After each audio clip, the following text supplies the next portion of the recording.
آیت نمبر 15 ہاؤلائی قومنا، ہاؤلائی یہ، قومنا ہماری قوم، اتخذوا من دونہ آلہہ جنہوں نے بنا لیا ہے، پکڑ لیا ہے اللہ کے علاوہ معبود، لولا کیوں نہیں، یاتونا وہ لاتے، علیہم ان معبودوں پر، بسلطان بین واضح دلیل، فمن اظلم پس کون بڑا ظالم ہے، ممن اس سے جو، افترا علی اللہ کذبا جو اللہ پر جھوٹ بولتا ہے، گھڑتا ہے،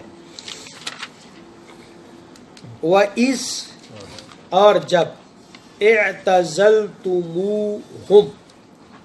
جب، عزل کا معنی ہوتا ہے الگ ہو جانا، چھوڑ دینا، جب تم الگ ہو گئے ہو یا جب تم نے چھوڑ دیا ہے، ہم اس قوم کو، وما یعبدون اور ان بتوں کو جن کی یہ عبادت کرتے ہیں، الا اللہ سوائے اللہ کے، جب آپ چھوڑ ہی چکے ہو تو فَأْوُوا إِلَى الْكَهْفِ تو پناہ لے لو، کٹھے ہو جاؤ، چلے جاؤ، إِلَى الْكَهْفِ غار کی طرف، يَنْشُرْ لَكُمْ رَبُّكُمْ مِنْ رَحْمَتِهِ تم پر پھیلا دے گا تمہارا رب اپنی رحمت، وَيُهَيِّئْ لَكُمْ اور آسان کر دے گا یا تمہارے لیے،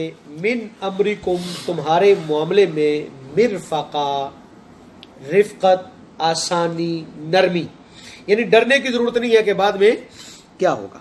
دوبارہ، ہؤلاء قوم اتخذوا من دونہ آلہہ یہ ہماری قوم نے اللہ کے علاوہ اوروں کو معبود بنا لیا ہے، لولا یأتون علیہم بسلطان بین تو یہ لوگ اپنے اس عمل پر، ان معبودوں کے ماننے پر، ان کو معبود سمجھنے پر کوئی واضح دلیل پیش کیوں نہیں کرتے؟ اگر یہ سچے ہیں تو پھر دلیل لیں۔ تو اس کا مطلب یہ ہے کہ اسلام کی کوئی بھی بات بغیر دلیل کے نہیں ہوتی، اور جو بات دلیل کے بغیر ہے، جس کی دلیل نہیں ہے، وہ بات اسلام کی نہیں ہے۔ دلیل پر انسان کو زندہ رہنا چاہیے۔ قرآن مجید نے ایک جگہ پر کہا کہ زندہ رہو تو دلیل پر رہو، مرو تو دلیل پر۔ تو کوئی کام بھی دلیل کے بغیر اسلام میں نہیں چلتا، اس لیے اس کو کہتے ہیں علوم نقلیہ۔ دنیا میں دو علوم ہیں، ایک عقلیہ جو سائنس کا علم ہے، اور ایک ہے، یہ نقل اردو والا نہیں ہے، یہ نقل ویسے اصل میں اردو میں بھی اسی کو نقل کہتے ہیں کہ جو کسی کو دیکھ کر کیا جائے۔ تو دین کے علوم کو علوم نقلیہ کہتے ہیں۔ نقلیہ کا مطلب کہ جو ایک دوسرے سے نقل ہوتے ہیں، ٹھیک ہے؟ تو دین کی دلیل وہ نہیں ہے جو میری یا آپ کی عقل میں آئے۔ دین کی دلیل کیا ہے؟ جو قرآن یا حدیث سے نقل ہو، یا تو قرآن میں موجود ہو یا حدیث میں موجود ہو، نقل ہو کے جو آئے وہ دین کی دلیل ہے۔ اب دیکھیں، اللہ تعالیٰ نے ویسے تو انسان کو عقل دی تھی، اس کو چھوڑ دیتا اللہ، لیکن اللہ تعالیٰ نے دنیا کے معاملے میں تو انسان کو چھوڑ دیا۔ دیکھیے، کوئی نبی سائنسدان بن کے نہیں آیا، کوئی نبی زراعت سکھانے کے لیے نہیں آیا، کوئی نبی صنعت و حرفت سکھانے کے لیے نہیں آیا۔ کیوں؟ اس کو اللہ نے انسان کی عقل پر چھوڑ دیا ہے۔ اس کے لیے انسان کو جو عقل دی ہے وہ کافی ہے۔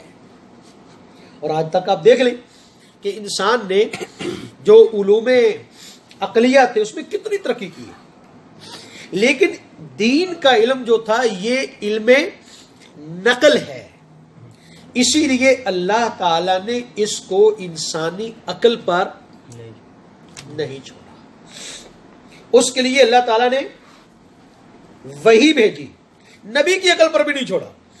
عجیب بات ہے، نبی کی عقل پر بھی نہیں چھوڑا بلکہ وحی بھیجی، خود کلام فرمایا جبریل سے. جبریل نے اللہ کے وہ الفاظ، اللہ کا وہ حکم نبی تک پہنچایا. نبی نے آگے اپنے صحابہ کو بتایا، صحابہ نے آگے اگلی نسل کو، اگلی نسل کو، اگلی نسل کو. تو یہ نقل در نقل علم جو ہے وہ ہم تک پہنچا ہے. تو اس کو سمجھنے کے لیے عقل کی تو ضرورت ہے. ٹھیک ہے، عقل کے ذریعے ہم اس کے اندر بہت سارے معانی پیدا کر لیتے ہیں، بہت ساری خوبیاں جانچ لیتے ہیں، سب کچھ کر لیتے ہیں، لیکن اس میں اصل چیز جو ہے وہ عقل نہیں ہے، اصل چیز نقل ہے. کوئی بندہ یہ نہیں کہہ سکتا کہ جی آج کے بعد 6 نمازیں فرض ہیں، اس لیے کہ وہ یہ تجھیح کرنے لگ جائے کہ سائنسی اعتبار سے 6 نماز پڑھنے کا یہ فائدہ ہے تو 6 ہو جائیں گی. نہیں ہو. ایک بندہ کہتا ہے جی فلاں مہینے میں اگر روزہ رکھا جائے تو انسان کی صحت پر زیادہ فرق پڑتا ہے، زیادہ فائدہ انسان کو ملتا ہے. یا ہم ایک ڈیسائیڈ کر لیں انگلش مہینوں کے یا شمسی مہینوں کے اعتبار سے کہ یار اپریل کا مہینہ جو ہوتا ہے نا، اپریل، یہ مئی کا مہینہ، یہ ذرا معتدل ہوتا ہے، اس میں سردی بھی نہیں ہوتی، گرمی بھی نہیں ہوتی، دن لمبا بھی نہیں ہوتا، چھوٹا بھی نہیں ہوتا، لہذا آج کے بعد نا ہم اپریل میں روزے رکھا کریں گے. تو نہیں ہوگا، کیونکہ اس کے لیے عقل کی نہیں، نقلی دلیل کی ضرورت ہے، نقل کی ضرورت ہے. ٹھیک ہے، تو انہوں نے کیا کہا، لولا یأتون علیہم بسلطان بین، یہ کوئی واضح دلیل کیوں نہیں اس بات پر پیش کرتے ہیں. اور آج بھی سیم یہی ہے کہ جو لوگ قبروں پر جاتے ہیں، مزاروں پر جاتے ہیں، درباروں پر جاتے ہیں، ہم کہتے ہیں اس کی دلیل، تو دلیل کیا دیتے ہیں، کیونکہ چنانچہ اللہ کے یہ ولی ہیں، یہ اللہ کے پہنچے ہوئے ہیں، یہ بڑے بزرگ تھے، یہ بڑے نیک تھے، یہ فلاں تھے. بھائی دلیل لاؤ، نقلی دلیل لاؤ، قرآن کی یا حدیث کی. بس یہ چونکہ چنانچہ دین میں نہیں چلتا. تم کہتے ہو کہ اللہ نے ان کو بڑے اختیارات دے رکھے ہیں، اس کی دلیل لاؤ. ان سے جا کے مانگنا ہے، دلیل لاؤ. ان سے دعا کروانی ہے، دلیل لاؤ. تو دین کی بات شروع بھی دلیل سے ہوتی ہے اور ختم بھی، بس دوسری کوئی چیز نہیں ہے اس میں. وہ علامہ احسان علی ظہیر رحمہ اللہ بڑی آسان بات فرمایا کرتے تھے، کہتے ہیں ہمیں تو منانا ہے ہی آسان. تم کہتے ہو وہابی مانتے نہیں ہیں، ہم سب سے آسان مانتے ہیں یار. ہمیں بس ایک دلیل دکھا دو، چھوٹی سی قرآن مجید کا ایک لفظ دکھا دو، ایک آیت دکھا دو، ایک لائن دکھا دو، ہم تو فوراً مان لیتے ہیں. لیکن شرط کیا ہے کہ دلیل نقلی ہونی چاہیے، قرآن کی ہو یا حدیث کی. تو انہوں نے کیا کہا کہ یہ لوگ جن بتوں کو مان رہے ہیں، یہ مانتے تو ہیں، فضیلت تو بیان کرتے ہیں، سب کچھ کرتے ہیں، لیکن دلیل نہیں لاتے. اگر دلیل لائیں تو پھر کیا ہوگا، ہم بھی ماننے کے لیے تیار ہیں. میں ایک بات کہتا ہوتا ہوں کہ قرآن اگر آپ کو کہے نا کہ ہندو ہو جاؤ تو ہو جاؤ یار، کیا مشکل ہے. چلنا اس پر ہے، جس پر یہ چلا دے، جس طرف یہ لے جائے، اس کے علاوہ کوئی راستہ نہیں، نامومی کچھ نہیں ہے. اصل چیز ہے کہ قرآن کی واضح دلیل ہونی چاہیے، چونکہ چنانچہ والی نہیں. اس کے بعد فرمایا فَمَنْ أَظْلَمُ مِمَّنِ افْتَرَى عَلَى اللَّهِ كَذِبًا، اس سے بڑا ظالم کون ہے جو اللہ پر جھوٹ باندھتا ہے. اس کا مطلب کیا کہ جب وہ دلیل نہیں لا رہے تو اس کا مطلب ہے جو وہ کہہ رہے ہیں وہ جھوٹ ہے. اللہ نے ان کو اختیارات دے رکھے ہیں، یہ اللہ کے ہاں بڑے محبوب ہیں، یہ اللہ کے ہاں بڑے پہنچے ہوئے ہیں، یہ فلاں کر سکتے ہیں، یہ اللہ سے منوا سکتے ہیں، یہ اللہ کو سنا سکتے ہیں. یہ ساری باتیں جھوٹ ہیں جب تک دلیل نہیں آتی. بس سیدھی سی بات ہے. اور اس میں خوبی یہ ہوتی ہے نقلی دلیل میں آپ سوچیں گے کہ یار عقلی دلیل کیوں نہیں اسلام میں کام آتی, نقلی دلیل کیوں؟ اس لیے کہ عقلیں سارے انسانوں کی ایک جیسی نہیں ہے. ایک بات آپ کی عقل میں ہو سکتا ہے آ جائے, لیکن ایک بکری چرانے والے, ایک مدرے میں کام کرنے والے کی آدمی کی سمجھ میں نہ آئے تو پھر اس کے لیے دین اور ہوگا, آپ کے لیے اور. تو اس لیے اسلام کس پر ہے؟ نقلی دلیل پر. ٹھیک ہے, کہ جو آپ کسی کو دکھا سکے بھائی یہ لکھا ہوا ہے, بس بات ختم.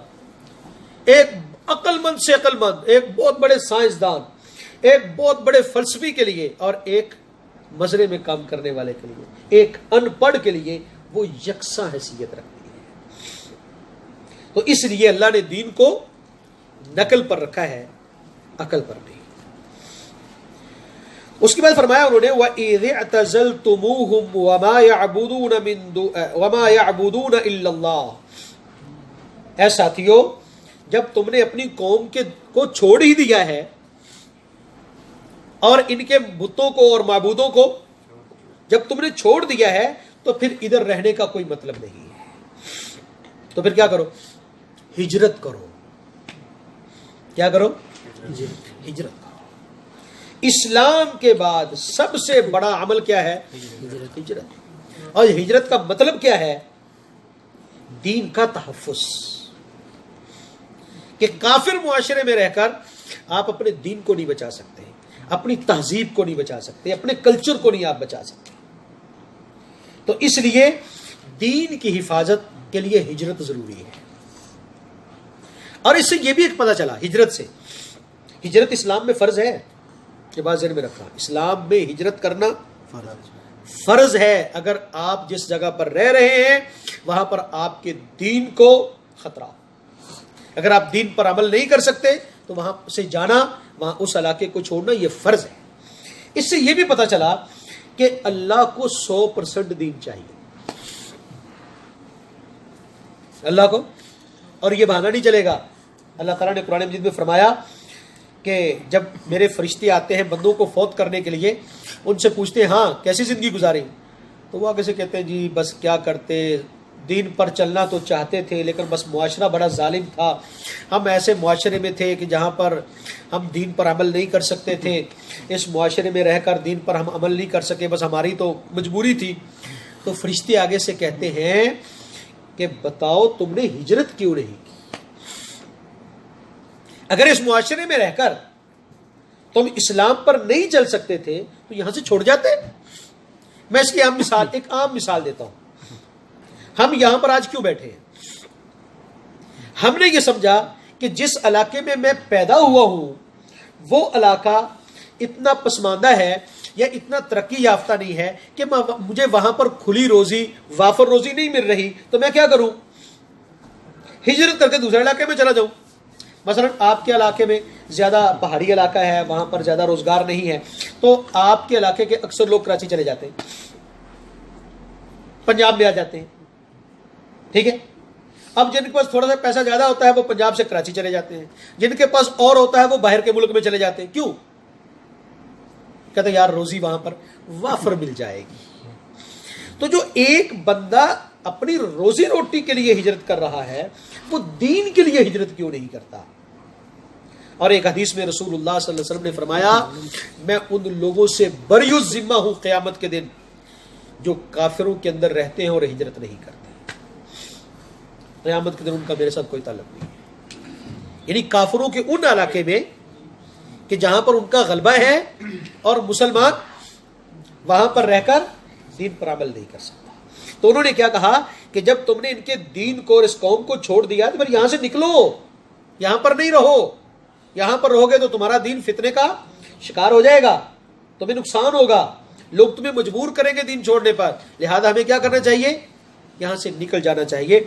فَأْوُوا إِلَى الْكَهْفِ, آئیے کہف میں, غار میں ہم پناہ لیتے. وہاں سے ہجرت کی اور جب ضرورت پڑی تو انہوں نے غار میں چھپ گئے کہ پھر آگے چلیں گے.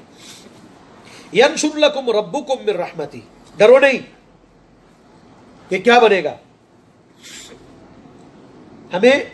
ہم جب ویزا خریدتے ہیں روزی روٹی کے لیے تو کوئی ہم سے وعدہ کرتا ہے